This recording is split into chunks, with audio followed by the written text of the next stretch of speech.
আসসালামু আলাইকুম। রান্না করবো আজকে শির খুরমা, যেটা আমি আজকে ফার্স্ট টাইম ট্রাই করেছি। তো প্রথমে এখানে মিক্সড সিডস, নাটস, তারপর ফ্রুটস আমি ভেজে নিয়েছি অল্প ঘিতে করে। তারপর এখানে 2 লিটারের মতো দুধ আমি ভালো করে জাল দিয়ে নিয়েছি, আর এখানে একটা 250 গ্রামের মার্কসের পাউডার মিল্ক, এটা আমি ঠান্ডা পানির সাথে মিশিয়ে নিয়েছি। তারপর আমি ওটা দুধের সাথে দিয়ে আমি কিছুক্ষণ জাল করে নিয়েছি, আর এখানে আমি পরিমাণ মতো চিনি, আপনারা যে যতটুকু খান অতটুকু চিনি আমি ক্যারামেল তৈরি করে নিয়েছি। ক্যারামেলের কিভাবে করতে হবে সেটা তো আপনারা সবাই জানেন, আর না জানলে আমার দইয়ের রেসিপিটাতে আপনারা চেক করতে পারেন।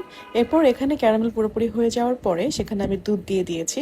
আগেই দুধ দিয়ে দেবেন না, তাহলে ফেটে যাওয়ার সম্ভাবনা থাকে। আপনি ফার্স্ট একটু পানি দিয়ে জিনিসটা একটু গলিয়ে তারপর দুধ দিবেন। তারপর দুধ কিছুক্ষণ জাল হওয়ার পরে আমি দিয়ে দিয়েছি এখানে দুটো এলাচি আর দুটো মিডিয়াম দারচিনি। তারপর আমি ভাজা সেমাই, ঘিয়ে ভাজা সেমাই আমি আবার ভেজে নিয়েছিলাম বাসায়, সেই সেমাইটা আমি দুধের মধ্যে দিয়ে দিয়েছি।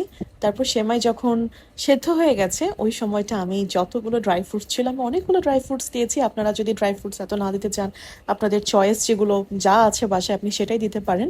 আর এই তো আমার খাবার প্যাকেজিং চলছে। আর সেমাই যদি যতটুকু যে যেরকম ঘনত্ব পছন্দ করেন বা পাতলা পছন্দ করলে পাতলা রাখতে পারেন। আর আমি উপরে রোজ বাডস দিয়েছি, মানে গোলাপ ফুলের কলি, আর ড্রাইড পাম দিয়ে আমি জিনিসটাকে গার্নিশ করেছি। এই তো ডান। আল্লাহ হাফেজ।